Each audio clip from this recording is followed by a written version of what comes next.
রাত বাজে ১২টা। আপনাদের ভাই অফিস থেকে আসছে 10:30টার সময়। তারপরে গোসল করে, যেহেতু গরমের সময়, তো গোসল করে খাইতে বসতে বসতে 11টা বেজে যায়। তারপরে হচ্ছে দেখা যায় ১০-১৫ মিনিটের ভিতরে খাওয়াটা শেষ হয়ে যায়। কিন্তু টেবিল ছেড়ে উঠতে উঠতে আমাদের বেজে যায় 12:30টা। কারণ দেশের এই সার্বিক পরিস্থিতি হোক বা যেকোনো বিষয়ে হোক, দেখা যায় টেবিলের পরে বসে দুজনে মিলে ফোন দেখি, বিভিন্ন বিষয় আলাপ আলোচনা করে এই করতে করতে 12:30টার। এদিকে আজকে মেয়েটাও ঘুমায়নি, ও জেগে আছে, টিভি দেখতেছে। কারণ আগামীকাল শুক্রবার। আমিও খুব বেশি একটা প্রেশার দিচ্ছি না। তো আমার ঘরের মতো বর্তমানে সবার ঘরেই বলতে গেলে প্রায় এরকম অবস্থা। আসসালামু আলাইকুম, শুভ সকাল। Welcome back to my channel. কাছে ধরে যে যেখান থেকে আমার ভিডিওটি দেখছেন, সবার জন্য আমার মনের অন্তঃস্থল থেকে অনেক বেশি ভালোবাসা আর দোয়া। সবাই কেমন আছেন? আলহামদুলিল্লাহ, আমি কিন্তু আপনাদের দোয়া আর ভালোবাসায় এবং আল্লাহর অশেষ রহমতে অনেক বেশি ভালো আছি। তো সকালবেলা প্রতিদিনের মতো আজও মেয়েটাকে পড়তে বসাইছি। পড়তে বসায় এই যে একটু জানালাটা খুলে বাইরের দৃশ্যটা আপনাদেরকে দেখালাম। যেহেতু আজকে শুক্রবার, গতকালকে একটা প্যাক কিনে আনছিলাম যেটা আপনাদের সাথে শেয়ার করছি। তো আজকে ভাবলাম একটু ফ্রি আছি, তো প্যাকটা দিব মাথায়। তো শুধু প্যাকটা আসলে দেওয়া যায় না, ওর সাথে টক দই ডিম দিতে হয়। তো আমি ভাবলাম তার পাশাপাশি আমার ঘরে মেথি আছে, তিসি আছে, এই যে কোনো একটা দিব, যার কারণে একটু ভিজাই দিলাম। তারপরে গতকালকে যে ফ্রোজেন করে রাখছিলাম পরোটাগুলো, মনে আছে তো নিশ্চয়ই? আমার যে ছোট কাজের মেয়েটা আছে সেটাকে দিয়ে করাই নিয়েছিলাম। অনেক বেশি করে করছি, তবে আজকে শুধু পরোটাগুলাই ভাজবো। তো সেগুলো নামিয়ে নিয়েছি। নিয়ে হঠাৎ করে মনে হলো, আমি প্রথমে ভাবছিলাম চা দিয়ে খাবো। তারপরে ভাবলাম যেহেতু পরোটা করব, সেহেতু একটু সেমাই রান্না করি, লাচ্চা সেমাই। তো পরোটাগুলো আবার হচ্ছে ফ্রিজে উঠাই রাখছি, কারণ সেমাই হতে হতে পরোটাগুলো নরম হয়ে যাবে, আর ডিপ ফ্রিজ থেকে নামানোর পরে ফ্রোজেন পরোটা বেশিক্ষণ বাইরে রাখা যায় না। তো এদিকে আমি একটু সেমাই রান্না করে নিয়েছি, খুবই অল্প পরিমাণে, কারণ দুধ হচ্ছে শেষের দিকে। তো ভাবলাম যতটুকু আছে, কারণ আপনাদের ভাইয়া বাসায় আছে আর সে লাচ্চা সেমাই অনেক বেশি পছন্দ করে। আর তার পছন্দ মতোই আজকে হচ্ছে ভাঁজ করা পরোটা, মানে ভাঁজ দিয়ে চারকোনা যে পরোটাগুলো করা হয় সেগুলো করছি। এই জন্য আর কি একটু সেমাইও করে নিলাম।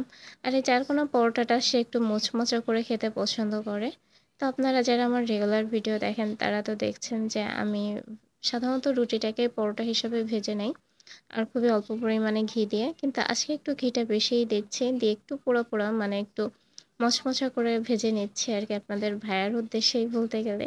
আসলে স্পেশাল মানুষের জন্য মাঝে মাঝে একটু স্পেশালভাবে তৈরি করে দিতে পারলে নিজের মনে অনেক শান্তি লাগে, আর যে স্পেশাল মানুষটা থাকে তার প্রতি বা তার নিজের কাছে অনেক বেশি ভালো লাগে যে না, তাকে খুব বেশি স্পেশালভাবে দেখা হচ্ছে। আর ঘরের মানুষটা সবসময় স্পেশাল থাকেই আমার কাছে, তবে তাকে দেখানো হয় না সবসময় এভাবে। বিশেষ বিশেষ কোনো দিন দেখালে নিজের মনে অনেক বেশি শান্তি লাগে, সাধারণ এটাই আর কি। রান্নাবান্নার বাইরে যেয়ে কিছু করাটাই হচ্ছে স্পেশাল, আর সেটা যদি কোনো স্পেশাল মানুষকে কেন্দ্র করে করা হয় তাহলে তো তার স্পেশালিটি আরও বেশি বেড়ে যায়। যাই হোক, অনেক কথা বলতে বলতে আমি কিন্তু দুপুরের রান্নাতে চলে আসছি, কারণ আপনারা তো সবাই জানেন আমি সকালের নাস্তা দুপুরের রান্না একবারেই সেরে ফেলি। তো আজকে যেহেতু শুক্রবার, মুরগির মাংস রান্না করব। এজন্য মুরগির মাংসটা রান্না করার জন্য চুলাতে ফ্রাই প্যান বসিয়ে তাতে তেল দিয়ে তারপর হচ্ছে পেঁয়াজটা ভেজে নিয়েছি। পেঁয়াজটা ভেজে তারপর হচ্ছে রসুন দিয়ে দিয়েছি, আদা বাটা দিয়েছি, এখন হচ্ছে লবণ, তারপর মরিচের গুঁড়া, হলুদের গুঁড়া, সব মশলা এক এক করে দিয়ে দিচ্ছি। অন্যদিনের মতো আজকে আর করব না, যে মুরগিটা একটু ভেজে নিব, কারণ সকালে ঘুম থেকে উঠে কারেন্টটা অলরেডি হচ্ছে 2 ঘন্টা ছিল না। আবার যদি কারেন্টটা চলে যায় তাহলে আজকে দুপুরের খাবার দাবারটা আমার অনেক বেশি দেরি হয়ে যাবে, যার জন্য তেমন কোনো প্রসেসিং ছাড়াই আসলে আজকে মুরগি রান্নাটা করে ফেলছি, যেহেতু ইন্ডাকশানে করব এই কারণে। তো মশলাটা ভালো মতো কষিয়ে নিচ্ছি। মশলাটা কষানোর পরে আমি যে মুরগির মাংসটা কেটে নিয়েছি তো সেটাই দিয়ে দিচ্ছি।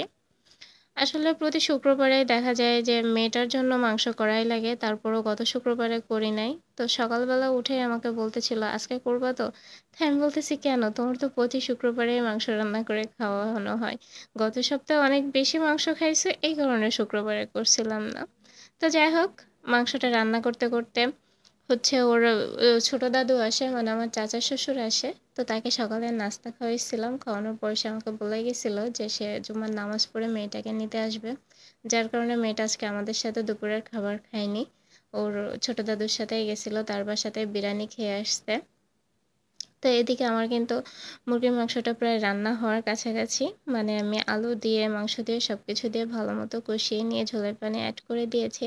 আর ব্রয়লার মুরগি রান্না করতে আসলে ওইভাবে খুব বেশি একটা টাইম লাগে না।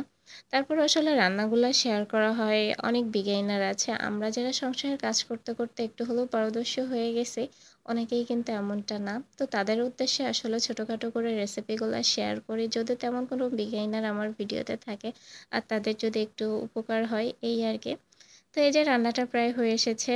আমি লবণটা চেক করে নিয়েছি। লবণটা একটু কম হয়েছে, যার কারণে একটু লবণ দিয়ে নিলাম। আর ভুনা, ভুনা টাইপের করব।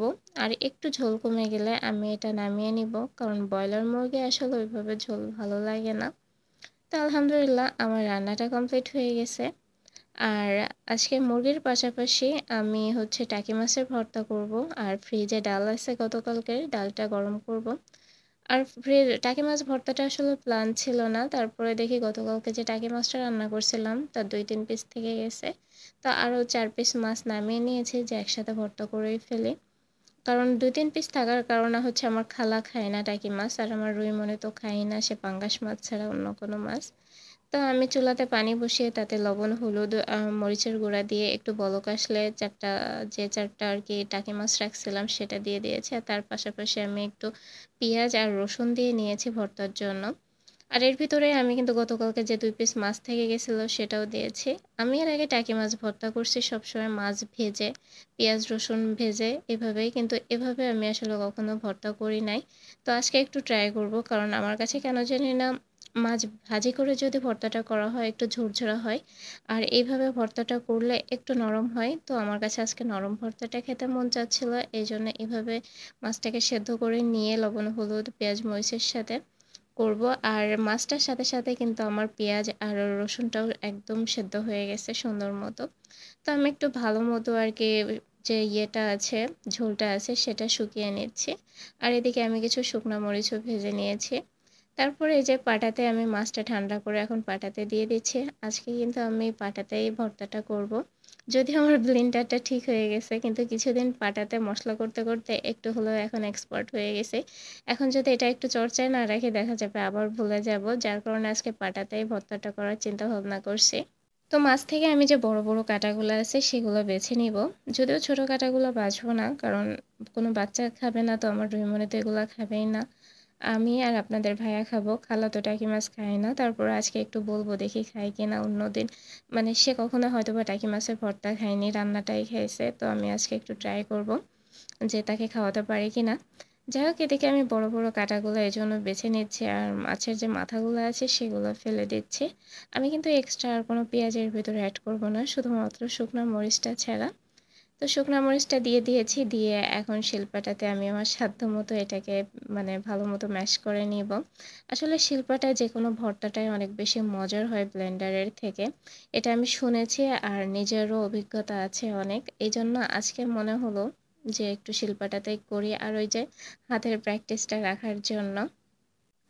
এই মুহূর্তে আমার ভিডিওটা যারা যারা কন্টিনিউ করছেন তাদের কাছে আমার হাম্বল রিকোয়েস্ট থাকবে, আমার ভিডিওগুলো যদি আপনাদের কাছে ভালো লেগে থাকে তাহলে অবশ্যই আমার চ্যানেলটা সাবস্ক্রাইব করে পাশে থাকা যে বেল বাটনটা আছে সেটা বাজিয়ে দিতে একদমই ভুলবেন না। আর আমার ভিডিও সম্পর্কে যদি কোনো মতামত থেকে থাকে আপনাদের কাছে, অবশ্যই সেটা কমেন্ট বক্সে জানাবেন।